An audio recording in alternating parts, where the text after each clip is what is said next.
نحمده ونصلي على رسوله الكريم اما بعد فاعوذ بالله السميع العليم من الشيطان الرجيم بسم الله الرحمن الرحيم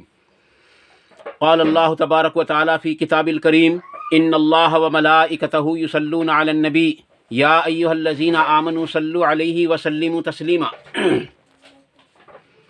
اللهم صل على محمد وعلى آل محمد كما صليت على إبراهيم وعلى آل إبراهيم إنك حميد مجيد اللهم بارك على محمد وعلى آل محمد كما باركت على إبراهيم وعلى آل إبراهيم إنك حميد مجيد رب اشرح لي صدري ويسر لي أمري واحلل عقدة من لساني يفقهوا قولي ربنا آتنا من لدنك رحمة وهيئ لنا من أمرنا رشدا ربنا آتنا في الدنيا حسنة وفي الآخرة حسنة وقنا عذاب النار۔ عزیز دوستو، نبی اکرم صلی اللہ علیہ وسلم سے جتنی احادیث مروی ہیں، جو احادیث صحیحہ کے نام سے ہماری کتب ستہ کے اندر موجود ہیں، ان احادیث صحیحہ میں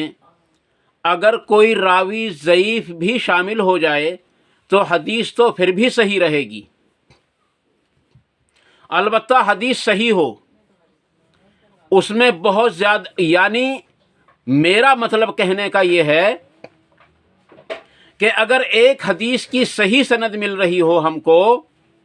اور وہی حدیث کسی دوسری کتاب کے اندر موجود ہو اور اس کی سند ضعیف ہو تو وہ حدیث تو صحیح کہلائے گی۔ اس ضمن میں آپ کے سامنے ایک حدیث پیش کرنا چاہتا ہوں، جو حدیث ہے سنن ابن ماجہ میں، حدیث نمبر ہے اس کا 11۔ اس میں حضرت جابر بن عبداللہ رضی اللہ عنہ شاید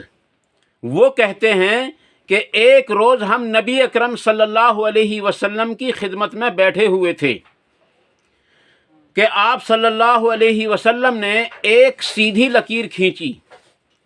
اور اس کے دائیں بائیں چند لکیریں اور کھینچیں، اور پھر بیچ والی سیدھی لکیر پر آپ نے اپنی انگلی رکھ کر فرمایا کہ یہ اللہ کا راستہ ہے، اور دائیں بائیں جو لکیریں آپ نے کھینچی تھیں ان کے بارے میں آپ صلی اللہ علیہ وسلم نے ارشاد فرمایا کہ یہ شیطان کے راستے ہیں، اور ان پر ہر ایک راستے پر شیطان بیٹھا ہوا ہے اور وہ ان راستوں پر چلنے کی دعوت دے رہا ہے۔ عزیز دوستو، یہ حدیث ضعیف ہے، لیکن اسی کے ضمن میں ایک دوسری حدیث ہم کو ملتی ہے، جو ہم کو ملتی ہے مسند احمد کے اندر،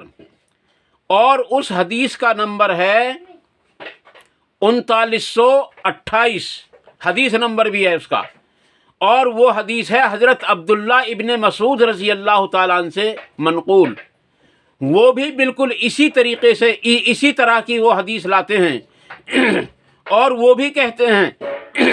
کہ ہم ایک مرتبہ نبی اکرم صلی اللہ علیہ وسلم کی خدمت میں بیٹھے ہوئے تھے کہ آپ صلی اللہ علیہ وسلم نے ایک لکیر سیدھی کھینچی اور اس کے دائیں بائیں اور لکیریں کھینچیں، اور پھر ان لکیروں کو کھینچنے کے بعد آپ نے فرمایا کہ یہ جو سیدھی لکیر ہے یہ اللہ کا راستہ ہے، اور یہ جو دائیں اور بائیں میں نے لکیر کھینچی ہیں یہ شیطان کے راستے ہیں۔ جو شخص اس سیدھے راستے کو چھوڑ کر دائیں بائیں والے کسی بھی راستے پر چلا جاتا ہے تو وہ بھٹک جائے گا اور وہ کبھی منزل تک نہیں پہنچ سکتا۔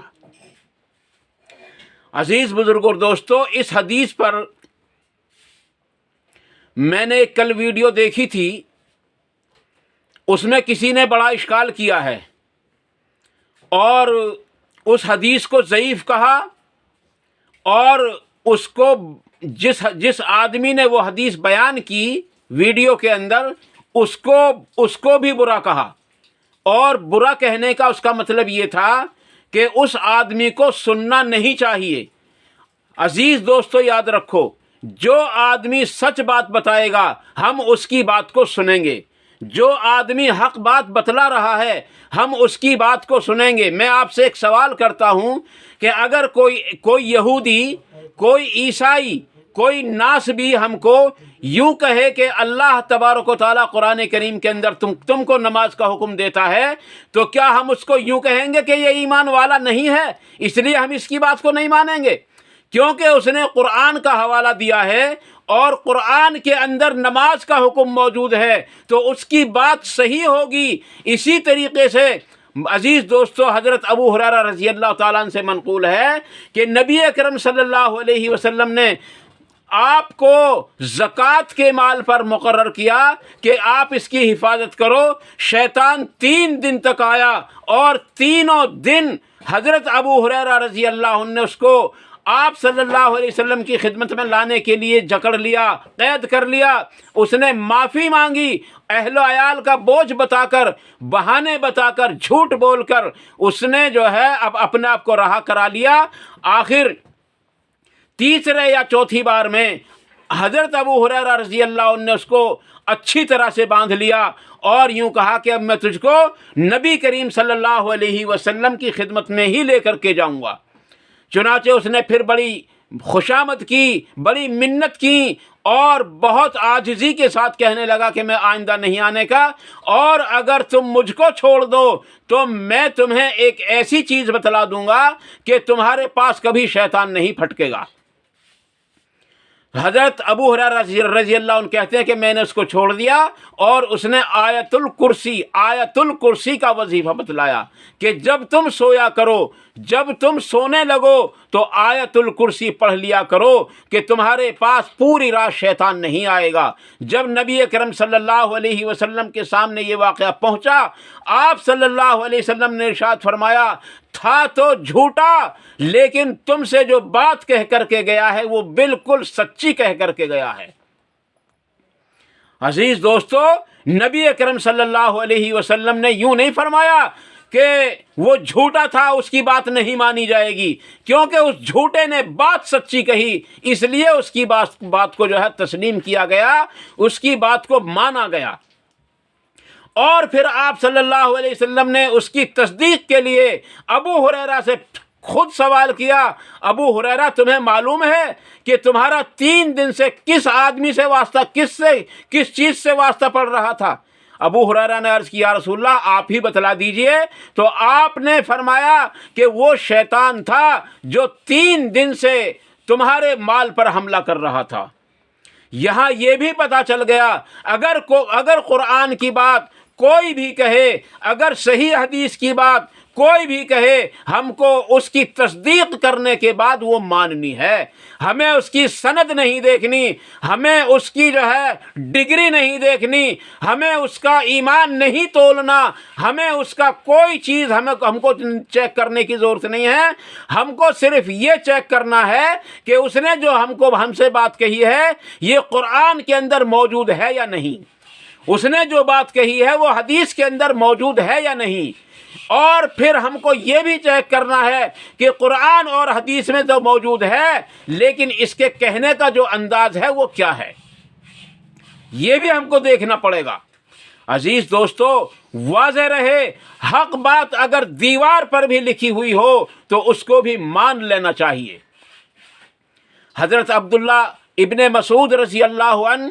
یہ ایک بہت بڑے صحابی ہیں اللہ کے نبی صلی اللہ علیہ وسلم کے۔ لو میں آپ کے سامنے حضرت عبداللہ ابن مسعود رضی اللہ عنہ کی ایک حدیث اور پیش کیے دیتا ہوں، اور وہ حدیث یہ ہے کہ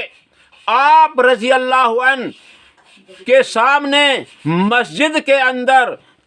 جو تسبیحات کی جاتی ہیں، جو ہمارے بزرگوں یعنی ہمارے بزرگوں سے منقول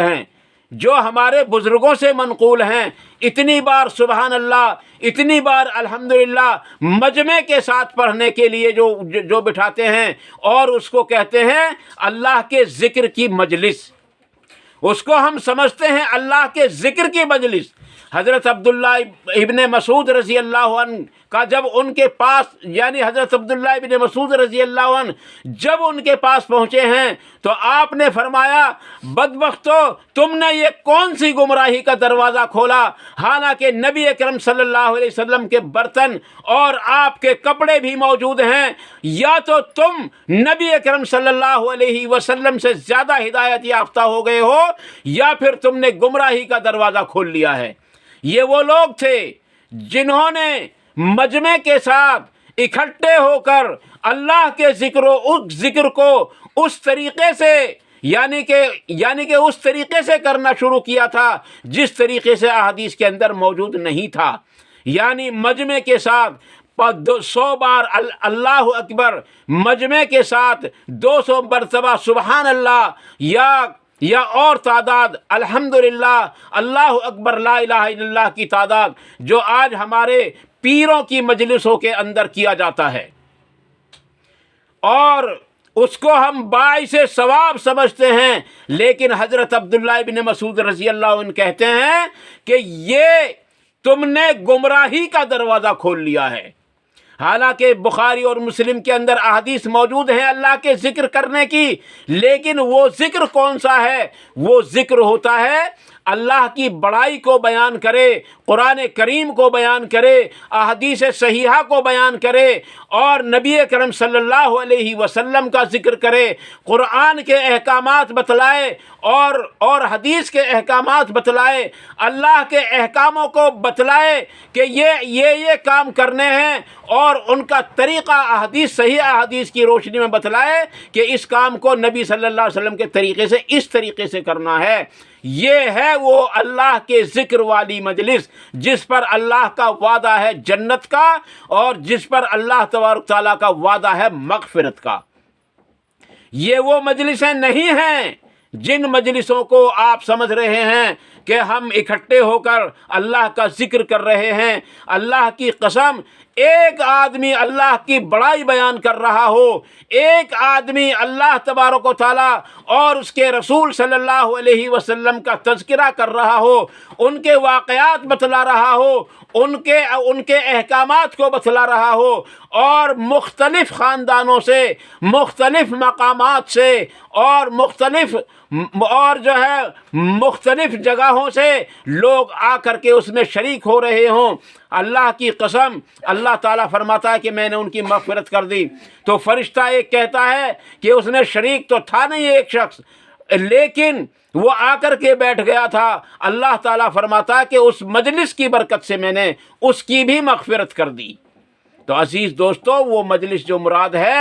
وہ مجلس مراد ہے، یہ مجلس مراد نہیں ہے جس میں گردن توڑ کر ادھر کو گھمایا ادھر کو گھمایا اور اللہ کا نعرہ لگایا۔ یہ